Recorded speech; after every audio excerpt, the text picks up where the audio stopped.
पहलू है, सर्वश्रेष्ठ पहलू है, वह यह है कि युद्ध के मैदान में भी युद्ध से भागने वाले अर्जुन को, डिफिडेंट अर्जुन को, पलायनवादी अर्जुन को, he was running away from his duty of fighting against injustice, उसको मोटिवेट करने के लिए भगवान ने गीता का उपदेश दिया और उसमें ज्ञान, भक्ति और कर्म तीनों का समावेश किया।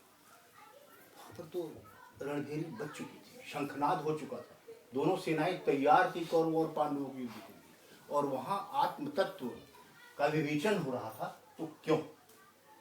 और इसीलिए विदेश के विद्वानों ने पहली बार गीता पढ़ी और उसका अंग्रेजी अनुवाद हुआ और पढ़ा उन्होंने, तो वो बहुत आश्चर्य हुए थे, अत्यंत प्रसन्न हुए, अत्यंत प्रसन्न हुए। शोपेनहावर नामक एक विद्वान तो उसको सर पर गीता रखकर नाचने लगा आनंद से कि क्या है, such a book been written in on this earth which says come on fight मां मनुस्मर युद्ध च, एंड स्टिल सेज मैत्र करुणे, मित्रता और करुणा के भाव से, मतलब किसी को मित्र दुश्मन मत मानो, और यहाँ लड़ाई अन्याय के खिलाफ है, तो दुश्मन मानकर नहीं बल्कि अन्यायी आदताइयों, you have to fight against these unjust people. और अर्जुन ने तो बहुत बड़ी बड़ी बातें की थी न लड़ने के लिए, जब उसने देखा कि हमें अपने उस गुरु से लड़ना है, I have to fight against the guru, जिन्होंने अर्जुन को ही, अर्जुन के लिए ही एकलव्य का अंगूठा मांग लिया था ताकि वो सबसे बड़ा धनुर्धर बना रहे इस विश्व का, इस धरातल का। He demanded his thumb in lieu of the गुरु दक्षिणा, और उस गुरु से लड़ना था। Arjun was the most loved disciple of Dronacharya, उनसे लड़ना, हमें अपने गुरु से लड़ना था। फिर पितामह, ग्रैंड फादर, जो कि पांडवों को बहुत मानते थे और पांडवों में भी सबसे ज्यादा अर्जुन को मानते, सबसे ज्यादा अर्जुन को मानते थे। अर्जुन ने कहा, अरे हमें अपने पितामह को पार चलाना है।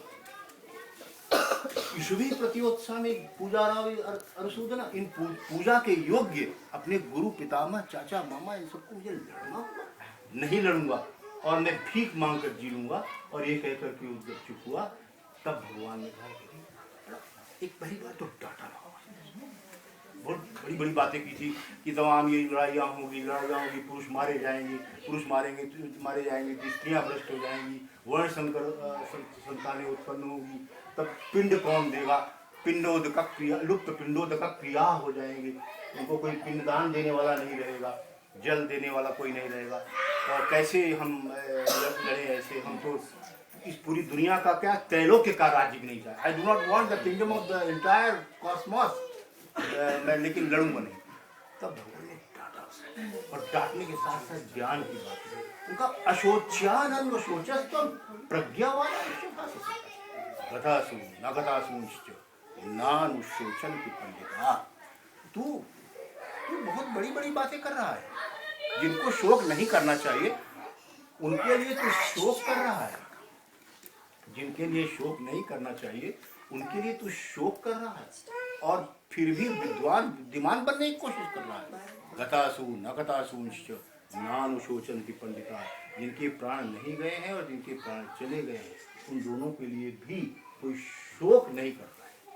ये तो आत्म तत्व की बात हुई, और आत्म तत्व का जैसा भी वचन, the way soul has been described in Gita is wonderful. Soul जो हमारे अंदर आत्मा है, जो गुरु ग्रंथ साहब ने बार बार इसकी बात कही, तुम्हारे अंदर वो आत्मा है, सोल है, तो उसका बड़ा वंडरफुल डिस्क्रिप्शन है।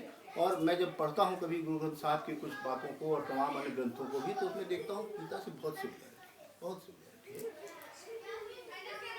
उस समय तक जो भी उपलब्ध सामग्री थी, what ever material was in material, Vedas के बाद ब्राह्मण ग्रंथ थे, आरण्य के बाद उपनिषद, और सबका सार भगवान ने गीता में दे दिया।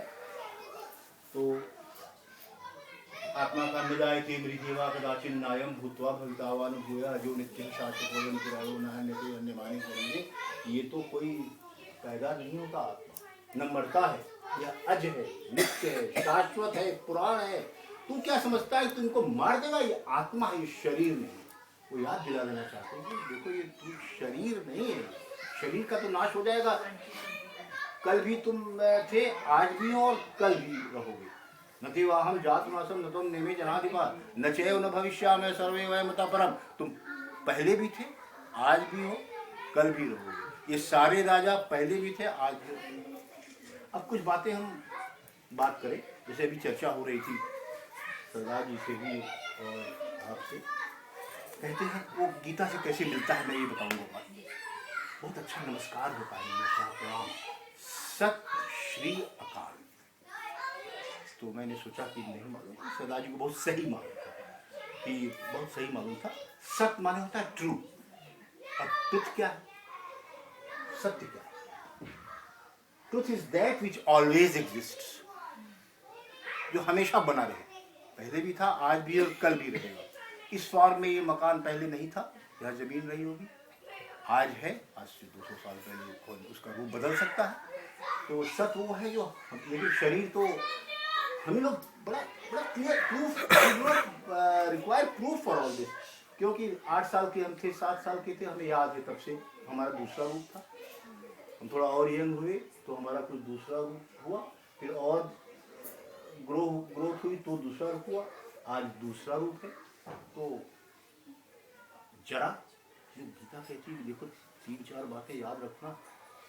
जन्म व्याधि जरा व्याधि दुख दोषानुदर्शनम। जन्म, जरा माने वृद्धावस्था, ओल्ड एज, जन्म और व्याधि बीमारी और मृत्यु, इनमें तकलीफ होती है देखते हैं। गौतम बुद्ध ने इसी बात पर पूरी फिलॉसफी डेवलप कर। गौतम बुद्ध ने जब देखा कि एक आदमी, एक मरा हुआ लाश जा रही है, एक बुढ़ा जा रहा है, एक बीमार आदमी जा रहा है, उनका आ रही है, तब तो इसका दुख ही दुख है, छोड़ दिया उन्होंने पूरा राज्य। तो खैर बात ये चल रही थी, सत श्री अकाल। सत माने हुआ है जो हमेशा बना रहे, सत्य। और श्री, श्रीमान, शोभा, कांति, श्री फुल ऑफ हेलो ऑफ, मतलब क्या कहें इसको कि शोभा, कांति, श्री भगवान। और अकाल, अकाल माने जो ट्रांसेंड कर देता है time, timeless, beyond the limits of time. यही हुई बात है अकाल की। तो सत श्री अकाल, अर्थात जब भी नमस्कार करें तो हम याद दिलाएं कि देखो वह अकाल ही सत्य है। जैसे हमारे यहाँ बात कही जाती है, वही बात अंत में कही जाती है। अगर वो कहीं वो बात कहीं और वैसे कह दे तो लोग मारने के लिए दौड़ा देंगे, लेकिन है बात कि राम नाम सत्य है, कि राम नाम ही सत्य है। लेकिन वो उस समय कहा जाता है, ठीक है, उसमें कम से कम इस समय याद रखो, जो लोग चल रहे साथ में वो याद रखें कि राम नाम ही सत्य है और कुछ सत्य है। अब गीता से ये बात कैसे मिलती है सत्य वाली? गीता में बहुत अच्छा है, ना सतो विद्यते भावो ना भावो विद्यते सत। न सत का अभाव है, सत का अभाव कभी नहीं होता, और न असत की विद्यमानता है, अनट्रू नेवर एग्जिस्ट। और इन दोनों के फर्क बुद्धिमान लोग समझते हैं। एक बड़ी अच्छी कहानी भी बताई इन्होंने, कहानी बड़ी पॉपुलर है कि गुरु नानक जब गए थे मक्का मदीना तो वो उधर ही पैर करके बैठ गए। मक्का और मदीना में जो भी चिन्ह होगा, और लोगों ने कहा हिलाओ पैर, और जब पैर उनका हटाना शुरू किया तो वो मक्का का वो वही घूमता चला गया उनके साथ। इतने बड़े महात्मा थे गुरु नानक। हमारे यहाँ ऐसे लोग पैदा हुए, गुरु गोविंद सिंह, गुरु नानक। और फिर इसके बाद आप देखिए कि ठीक है, ही कहानी थोड़ा इंटरेस्टिंग हो जाएगा इसलिए बोल रहे, अदरवाइज बड़ी थोड़ी फिलॉसफी की बात है, डिवोशन पे आ जाएंगे तो वो भी इंटरेस्टिंग हो जाएगा।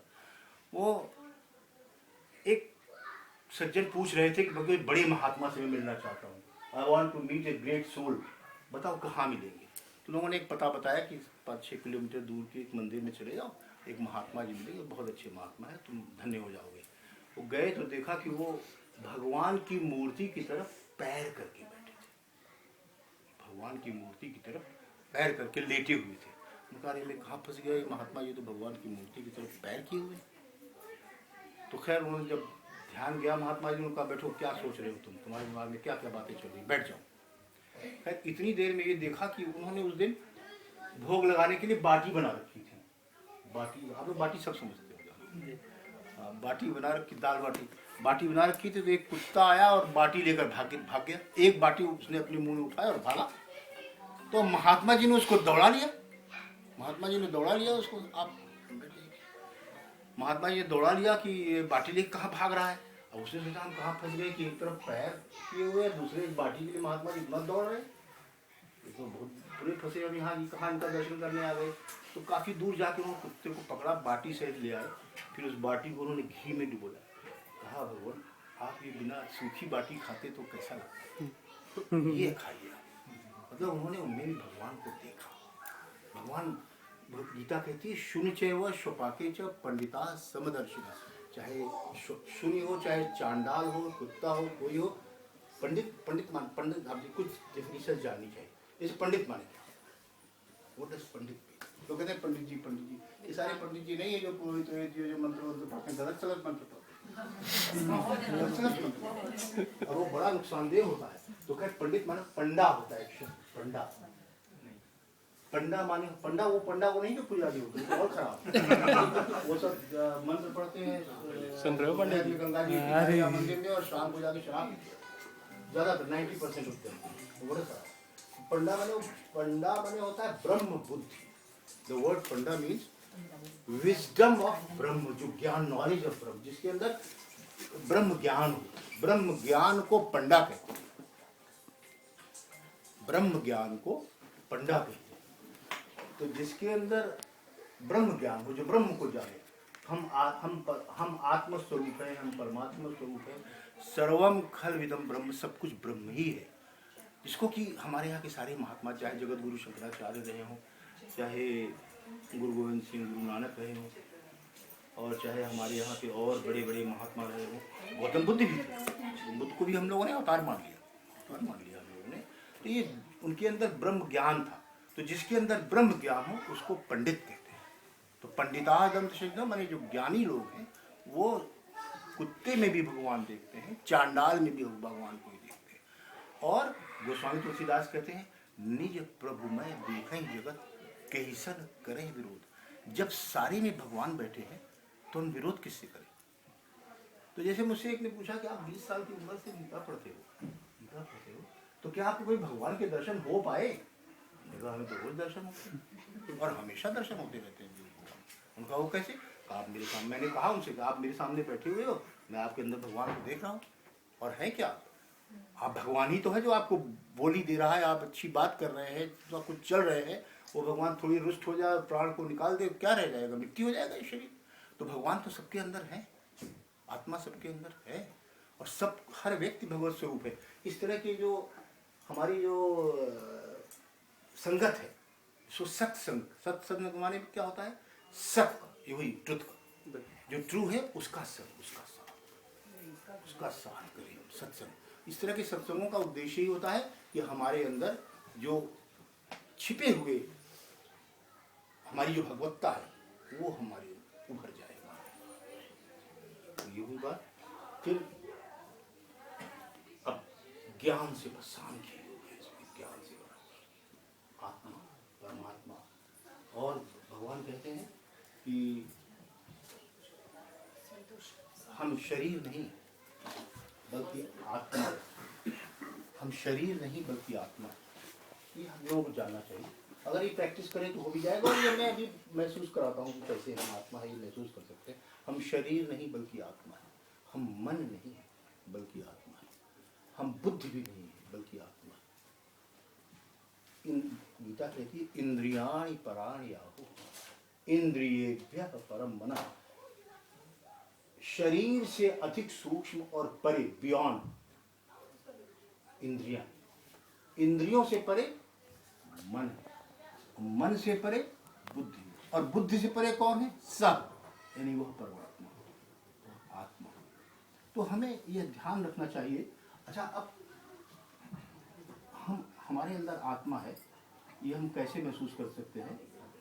सोचे कि हम 5-6 साल पहले हमारा शरीर चाहे कैसा भी था और आज चाहे बुढ़ा हो गया हो या जिस भी रूप में हो गया हो, उसमें तो चेंज आया, लेकिन हमारे अंदर जो बैठा हमको आज भी महसूस होता है कि हम उतने ही यंग, मन से नहीं आत्मा से, बिल्कुल उसके अंदर कोई जरा का अनुभूति, जरा की अनुभूति नहीं।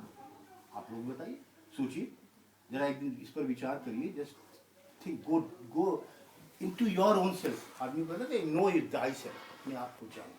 तो अपने आप को जानना यही है कि हम अभी जैसे 10 साल के जब थे, 15 साल के जब थे, आज 40 साल के हो गए हैं, तो भी ऐसा लगता है कि हमारे अंदर तो अभी कोई अंदर के अंदर कोई कमजोरी नहीं आई है। जो हमारा इनर सेल्फ है, उसमें कोई कमजोरी नहीं आई है। अब भक्त की बात, गीता ने पहले कर्म की बात करनी, ज्ञान कर्म और भक्ति के प्रोफेशनल्स में टीसीएस लंदन में, यही लंदन के ही टीसीएस में मैं एक बात बोलता था, सबसे ज्यादा सवाल ये पूछे जाते हैं मुझसे कि अगर हम कर्मणि एवाधिकारस्ते मा फलेषु कदाचन मा कर्म फल हेतुर्भुः माते संगोष्ठ कर्मणि, हम निष्काम कर्म बिना फल की चिंता किए अगर हम कर्म करें तो हमको कर्म करें ही क्यों? हम कर्म क्यों करें? अगर हमें कुछ नहीं चाहिए तो हम कर्म क्यों? हमने कहा नहीं, we must set goals, we must have objectives, हमें उद्देश्य रखने चाहिए, हमें ऑब्जेक्टिव रखना चाहिए, लेकिन उसके फल के लिए चिंता, we should not worry for what will happen of my action. क्योंकि हमने कहा ये बता दो, आपको कोई प्रोजेक्ट अगर दिया हुआ है तो आपके हाथ में इतना ही है कि आप बेस्ट पॉसिबल एफर्ट कर सकते हैं, लेकिन वो प्रोजेक्ट एग्जैक्टली वही रिजल्ट दे देगा। न्यूटन सोचता रहता था, फिजिसिस्ट था, वो नहीं जानता था कि अब एक सेब के गिरने से वो समझ जाएगा कि अर्थ के अंदर ग्रेविटेशनल पुल है, गुरुत्वाकर्षण केंद्र, तो नहीं जानता था। तो अगर वो सोचता रहता है हम इतना फिजिक्स पढ़ते रहते हैं, इतना क्या होगा, कैसे होगा, क्या होगा, मेहनत करता रहता। आइंस्टीन इतना बड़ा विश्वविज्ञानी, ग्रेट साइंटिस्ट, वो कहता था कि आइंस्टीन, हेलो हरे कृष्ण, आइंस्टीन ऑलवेज सेड कि मैं जब अपनी साइंटिफिक रिसर्च करता रहता हूँ, सोचता रहता हूँ, और इस यूनिवर्स, इस कॉस्मॉस के सीक्रेट्स को मैं अनफोल्ड करता हूँ, I try to unfold the secrets of this universe through the principles of physics,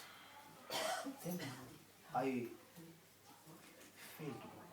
क्योंकि जैसे प्याज होती है, तो यही एग्जाम्पल दिया कि प्याज की परत दर परत की तरह, just like the layers of an onion, आप छीलिए फिर वही प्याज, चीज छोटी होती जाती है लेकिन रहती वैसी ही है प्याज। तो उसे वैसी को वही है, वहीं के वही है। कहा हमें सीक्रेट जो हम खोजने जहाँ चले थे वहीं आके वही पहुँच आ गए। इट मीन्स कोई न कोई सुपर नेचुरल पावर, कोई गॉड है, कोई ईश्वर है, उसको हम खुदा कह लें, अल्लाह कह लें, भगवान कह लें, वाहे गुरु जी कह लें, ईश्वर कह लें, परमात्मा कह लें, पर ब्रह्म कर लें, whatever name we may try to give to them, लेकिन है वो परमात्मा ही।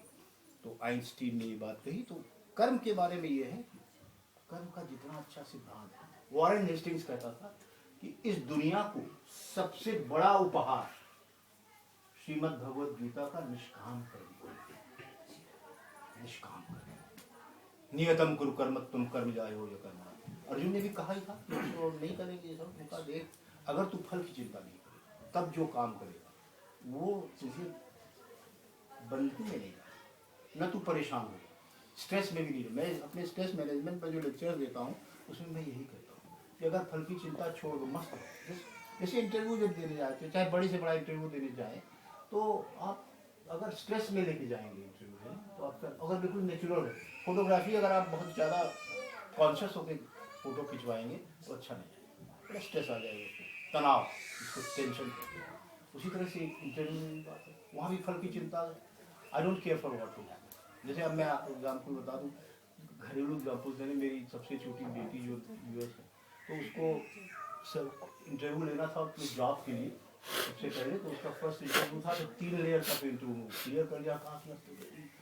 टेलीफोन से इंटरव्यू लेगा उसका वो सीईओ, और वो हार्वर्ड का पढ़ा हुआ है। तो हमने बड़ी मोटी लैंग्वेज हमने कहा देखो, पहली बात तो तुम चिंता मत करो, you should not care for whether you will get this job और नॉट, क्या चिंता, तुम्हारे हस्बैंड ऑलरेडी जॉब में है। और दूसरी बात, अगर वो हार्वर्ड में पढ़ करके अब सीईओ हो गया तो बहुत बड़ा बेवकूफ़ हो गया वो, क्योंकि उसको टेक्नोलॉजी भूल गया। तो सब कुछ पता होगा, टेक्नोलॉजी जरूर भूल गया, क्योंकि वो तब ह्यूमन रिसोर्स डेवलपमेंट करने लगते हैं ना, मैन मैनेजमेंट की लेवल पे। तो हर बात हमने कहा तुझे चाहे ये पूछे, तुम्हें जो आता है सब बोलती चली जाए। अचानक उसका इंटरव्यू कहा, अचानक उसका आया कॉल, हमने कहा whatever you know speak out to, बस दैट्स ऑल। और उसने किया, शी गॉट स्ट्रेस। हमने कहा स्ट्रेस में आता है, पहली बात तो ये सिलेक्शन होगा कि नहीं होगा, इसीलिए हम कोई भी काम करें उसकी चिंता न करें। अगर कोई बच्चा इम्तहान के बारे में नर्वस हो जाए तो पढ़ेगा नहीं, वो नर्वस ज़्यादा रहेगा, पढ़ेगा कम। तो कर्मण्येवाधिकारस्ते थोड़ा प्रैक्टिकल प्रिंसिपल है, और यही सोच को बार बार यही कहते हैं। और पूरा कर्म का सिद्धांत डेवलप कर दिया। फिर भक्ति की बात। मैं आई क्लोज माई लेक्चर, आप ज़्यादा नहीं बोल सकते, 5 मिनट भक्ति, प्रेम, भक्ति, भगवान से प्रेम करें। हम कुछ नहीं कर सकते अगर, तो कीर्तन करें, कीर्तनीय सदा हरे। भगवान से हम प्रेम करें, कीर्तन करें, उनका भजन करें। भजन माने भज धातु से निकला है, माने उनकी सेवा करें, भगवान की सेवा करें। और जप करें। जप के बारे में मैं आपको बताऊं, उसको याद रखिए। जपात सिद्धि, जपात सिद्धि, जपात सिद्धि न संशय। जप से ही सिद्धि होती है, जप से ही सिद्धि होती है, इसमें कोई शक नहीं, संदेह नहीं है। भगवान कृष्ण ने ये भी मैं बता दूं कि 700 हर व्यक्ति को पढ़ना चाहिए, चाहे जिस जाति का हो, चाहे जिस धर्म का हो, चाहे जिस संप्रदाय का हो, चाहे जिस देश में हो, चाहे जिस वेश में हो। गीता पढ़े तो वह जीवत्व को छोड़कर ईश्वरत्व की प्राप्ति कर लेगा, और जीवन में प्राप्त कर लेगा, इसमें कोई संदेह नहीं। भगवान ने कहा यज्ञानाम जप यज्ञ, उसमें यज्ञ में, यज्ञों में जप यज्ञ। और राम नाम या कृष्ण का नाम या अल्लाह का नाम या गुरु जी का नाम, जप जप शब्द, इसको सदाजी शब्द कहते हैं आप, शब्द कीर्तन, वो हम लोग अगर करें तो उससे बड़ा कोई साधन नहीं है। इसका मैं बहुत अच्छी कहानी इंटरेस्टिंग आपको बता देता हूँ। उसको मैं जहाँ भी रहता हूँ तो जरूर कोट करता हूँ, बहुत अच्छी कहानी है, थोड़े में ही बताता हूँ 2 मिनट में। नारद काशी नरेश एक बार चले, बनारस काशी नरेश, भगवान राम का राम राज्य था, तो उन्होंने सोचा हम चले और भगवान राम के दर्शन करें। वो जा ही रहे थे, रास्ते में काशी से अयोध्या, बहुत अपने रथवत से घोड़े से जा रहे होंगे, राजा थे। तो नारद जी मिल गए, उनका कहाँ जा रहे हैं काशी में, उनका उनका जा कहाँ रहे हैं, उनका कि मैं तो अयोध्या जा रहा हूँ भगवान राम को प्रणाम करने, उनका दर्शन करने। उनका तो वहाँ पर एक विश्वामित्र आज बैठे होंगे, आज जरूर होंगे, उनको आप प्रणाम मत करिए। ये कैसा आदेश दे रहे हैं, मत करिए। और पहले उन्होंने उससे वादा ले लिया था कि आज जो मैं मांगूंगा वो आप दे देंगे। काशी नरेश उन्होंने हाँ कर दिया, उनका मैंने आपसे हाँ किया, सोचिए कि ब्रह्मर्ष का आदेश है, मैं वादा कर चुका हूँ। गए तो सबकी तरफ देखा, अगर विश्वामित्र की तरफ देख लेते तो प्रणाम हो जाता। उन्होंने सोचा एक ब्रह्मर्ष का आदेश का पालन करेंगे, प्रणाम नहीं करेंगे, नहीं चले आए। अब जब वो चले आए तो विश्वामित्र ने शिकायत की, उन्होंने पिटीशन दायर किया और भगवान राम से कहा तुम्हारे दरबार में काशी नरेश आया, सबको प्रणाम किया, मेरी तरफ देखा भी नहीं, मान तो हो गया, मेरे गुरु का अपमान, तो मैं तो 3 तीर निकाल दिया। उनका 3 तीर निकालने का मतलब भगवान राम का, क्योंकि जिम अमोघ रघुबर कर वाला ताही बात से माना, अमोघ होता है उनका, तीर चल जाएगा तो मार जाएगा, लक्ष्य भेद कर जाएगा। तो इसीलिए भगवान ने गीता में कहा, कृष्ण जी ने, द्वापर युग आ गया था पिता कि राम शस्त्र विधाम, हम शस्त्रधारियों में राम, शस्त्रधारियों में राम। और अर्जुन के लिए भी कहा कि देख तू बहुत महान है, मैं ये कहता हूँ कि पांडवा नाम अर्जुनो हम, मैं पांडवों में अर्जुन, मैं पांडवों में खुद तुम, जो तुम हो वही मैं पांडवों में हूँ। मतलब जो कुछ ऐश्वर्यवान है, विभूत से युक्त हूँ मैं हूँ, मतलब परमात्मा के अंदर सारे ऐश्वर्य समाहित है। तो निकाल दिया तीर, हाहाकार मच गया, खबर मच गई काशी नरेश को भी। उन्होंने कहा ये क्या हो गया, तुमने ध्यान किया नारद देखा, कहा आपने क्या किया, मेरा तो प्राण संकट में पड़ गया, अब मुझे कौन बचाएगा। उनका अच्छा तुम चले जाओ वहाँ अंजना माता के पास, हनुमान जी की माँ के पास, और उनको साष्टांग प्रणाम करके पैर पकड़ लेना, जब तक तुम्हें अभयदान न दे दे मत छोड़ो। तो पहुँच के यही किया और बहुत पकड़े रह गया। उनका अच्छा बोलो भाई क्या बात है, उनका नहीं मुझे अभयदान, उनका अच्छा अभयदान, चिरंजीवी हो मैं तुम्हें अभयदान देती हूँ। उनका मैं चला का बताओ क्यों मांग रहे थे। उनका क्योंकि आज भगवान राम मुझे मारने वाले हैं सायंकाल तक, अब आपने अभयदान दे दिया, आप नहीं मार सकते। मैं चल दिए। हनुमान जी आए तो हनुमान जी सामने माता दुखी, क्या बात है, मुझे लड्डू वड्डू खाने को आप नहीं दे रही हैं, आज मैं कुछ पूछ रही है कि मैं आया हूँ तो कुछ खाने पीने को आप दिए। सारे मैं दुखी इसलिए हूँ कि वो भगवान राम ने प्रकट कर लिया अग्निवेश को मारने का, और मैंने वरदान दे दिया, अभयदान दे दिया, तुम्हारे ही बल पर दिया है। आपने क्या किया? प्रभु का काम मैं करने के लिए और प्रभु के खिलाफ क्या हनुमान जी का? तो ठीक है, अब हनुमान जी भाई गजब के बुद्धिमान ज्ञानी नाम अग्रगण्य ने, ज्ञानियों ने अग्रगण्य है, अच्छा हमारे यहाँ कैरेक्टर से ज्ञानियों ने अग्रगण्य पहुँच गए वो भगवान राम के पास, बड़ी स्तुति किया, स्तुति ही करते चले गए। उनका क्या बात है, तुम तो सेवा में लग जाते, इसकी स्तुति क्यों कर रहे हो? उनका मैं आज मुझे आपसे वरदान चाहिए, मांगो जो कुछ मांगो। तुमने केवल मेरी सेवा की, आज तक कुछ मांगा नहीं, कुछ मांगा ही नहीं तुमने आज तक हमसे, मांग लो अब तुम। तो कहा कि जहाँ आपके नाम का जप होता है, राम नाम का जप होता हो, वहाँ मृत्यु न जाए, मरे न वो आदमी जो उस समय जिस समय राम का नाम जप कर रहा है, उनका एवं मस्त। तब हनुमान जी दौड़ गए, काशी नरेश को पकड़ लाए, उन्होंने सरयू में खड़ा कर दिया उनको, उनका जो राम राम राम राम राम राम राम राम जपते रहो, और अपने गदा लेके खड़े हो गए। पहला तीर हनुमान जी का चला, उसको वापस कर, फिर दोबारा चला तो वापस हुआ, तो राम ने कहा क्या हुआ? उनका ये देखिए बाहर आ गया, हनुमान तुम बैठे हो, तुम कर रहे हो मेरे खिलाफ। तो कहा तब तक वो बहुत ज़्यादा कमज़ोर हो गए थे, लटपटा गए थे, तो जाके सूक्ष्म रूप से प्रवेश कर गए हनुमान जी उनके अंदर। हनुमान जी सूक्ष्म रूप से प्रवेश कर गए और राम राम खुद जपने लगे, और लेकिन सूक्ष्म रूप से कहा कि देखिए ये क्या कर रहा है, मैं तो नहीं, आपने मुझे वरदान दे दिया है, तो कैसे? तो कहा बहुत अच्छे, मैं वापस नहीं,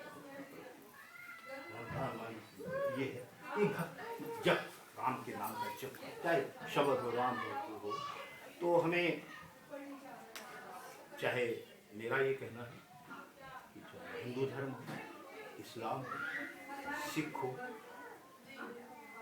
क्रिश्चियनिटी हो, हमें कट्टरता छोड़कर, हिंसा का मार्ग छोड़कर हमें एक मानवतावादी रास्ता अपनाना चाहिए। और गीता यही कहती यही है कि मानवतावादी मार्ग अपनाओ, यूनिवर्सल। और जितने बड़े गुरुओं ने, धर्म गुरुओं ने, इवन मोहम्मद साहब, मैं एक बस मोहम्मद साहब की एक कहानी बता करके मैं क्लोज करूँगा, क्योंकि मोहम्मद साहब ने कुछ भी गड़बड़ नहीं कहा, कहीं भी गड़बड़ी आई, चाहे हमारे हिंदू धर्म में या कहीं भी, तो वो गड़बड़ी आई हम लोगों की वजह से। मोहम्मद साहब का मैं, उनकी एक आदत थी कि जो कुछ वो मिलता था पैसा उसी दिन खर्च कर, उसी दिन खर्च कर। एक दिन बहुत 4-6 दिन से बीमार थे, तो एक दिन बहुत बीमार पड़े, तो उनकी बेगम, कई बेगमें उनमें थी उनके पास, तो एक बेगम जो उस समय थी उन्होंने सोचा कि शायद हकीम को बुलाना पड़े, दवा ववा की जरूरत पड़े, थोड़ा पैसा रखिए। रात के करीब 11-11:30 बजे, जो भी हो टाइम था, आधी रात नींद की, उनका मैं बहुत बेचैन हूँ, लगता है इस घर में पैसा तुमने क्या कुछ पैसा रख लिया था? हाँ मैंने आपकी दवा के लिए रख लिया, तो कहा जाओ बाहर दीजिए। कहा बाहर रात को आधी रात को, पता नहीं जाओ कोई दे, मैं देर अभी भीख मांग रहा था, उसको दिया, खिलाया, तो उसके अंदर चैन, कुछ दिनों बाद बीमार के मर गए। लेकिन ये बताता है कि अपरिग्रह, हमें पैसे की परवाह नहीं करनी चाहिए। रोबिन शर्मा अमेरिका का एक बहुत बड़ा राइटर था, मोटिवेशनल राइटर, तो उससे पूछा कि आपने एक किताब लिख डाली, the monk who sold his Ferrari, world famous book है और बेस्ट सेलर्स में से एक है, तो क्या हमको should we not earn money? उनका no, earn tons of money but through honest and religious means, ईमानदारी से, वो भी इकट्ठा करने के लिए नहीं, क्योंकि इकट्ठा तो पुत्र सुपुत्र तो का धन संचय, पुत्र को पुत्र तो का धन।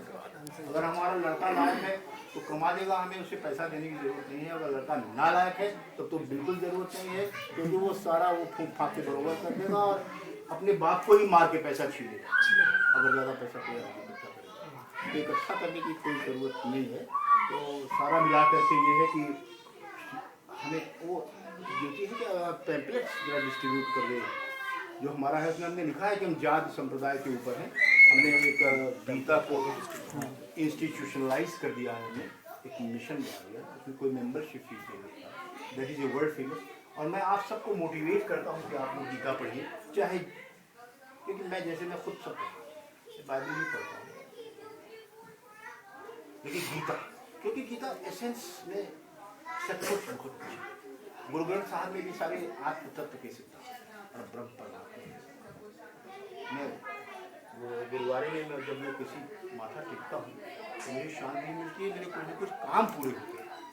और मैं आपको बताऊँ एक बात, क्योंकि मेरे कोई काम पूरे होते हैं, अद्भुत बात है। वहाँ कुछ होता है, कुछ चार्ज एटमॉस्फेयर गुरुद्वारा, तो या मज़ार पर जाते हैं, वहाँ भी मैं गया मज़ार, कौन से मज़ार है, मेरे शरीफ,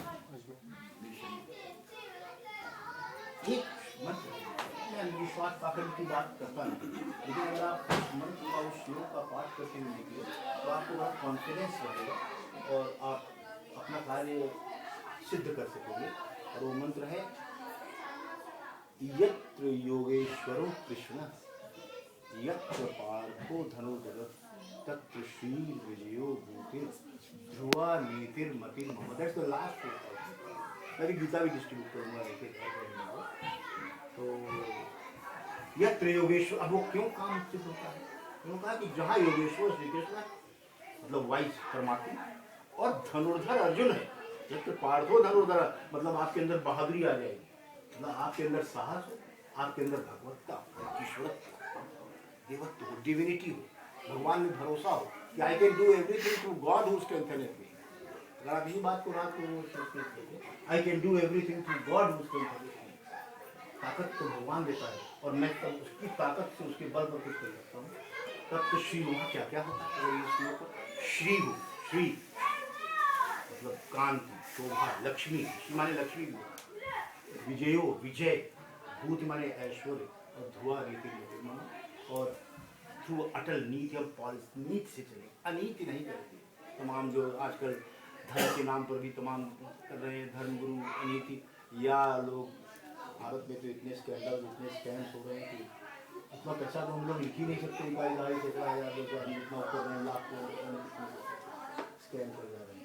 तो स्कैम नहीं, गीता पढ़ने वाले, धर्म के मार्ग पर चलने वाले स्कैम नहीं करेंगे और बोल्ड रहेंगे, साहसी रहेंगे, बच्चे भी साहसी। मैंने यूएस में किड्स का उसमें 8-9 साल से लेकर के 16, 17, 18 साल तक के बच्चे, I motivated them for in morality and in education. मैंने उनको बताया, 2-3 बच्चे हैं कि पितृदेवो भव, पिता को नहीं देता, मातृदेवो भव, माता को नहीं देता, गुरुदेवो भव, उनको खा देता। तो अंत में मैं यही कहूँगा कि आप लोग सब लोग मेरा एक स्पिरिचुअल ब्रदर हूँ वर्ल्ड वाइड। मैंने बहुत बड़ी, मतलब हूँ तो मैं बहुत साधारण अदना सा क्या है, एक रिटायर्ड आदमी हूँ जो कि पेंशन पा रहा है, अगर देखा जाए तो कोई भी हैसियत नहीं, लेकिन आत्मबल, ईश्वर के बल पर मैंने ये सोचा है कि मैं भारत के हर गांव और विश्व के हर देश में मैं गीता का मैसेज पहुँचाऊँ, in every village of India and in every country of the world. तो आप लोग जो मौजूद यंगस्टर लोग हैं, ये लोग थोड़ा हेल्प करें। भारत में भी जहाँ जहाँ उनके गांव, देश, शहर हों, वहाँ वहाँ इस Shri Gita mission for cosmic wellbeing की बात करें और वहाँ वहाँ पर गीता की बात करें, सभी की बात करें। मैं सदाई से बात किया गया, कमेटी में आपको लूँगा क्योंकि positive thinking, we should have positive approach towards. और इन्हीं बातों के साथ मैं सबको आशीर्वाद देते हुए, परमात्मा से सबके कल्याण की प्रार्थना करते हुए अपनी वाणी को विराम। और आपने बड़े ध्यान से हमें सुना, इसके लिए आपको और धन्यवाद।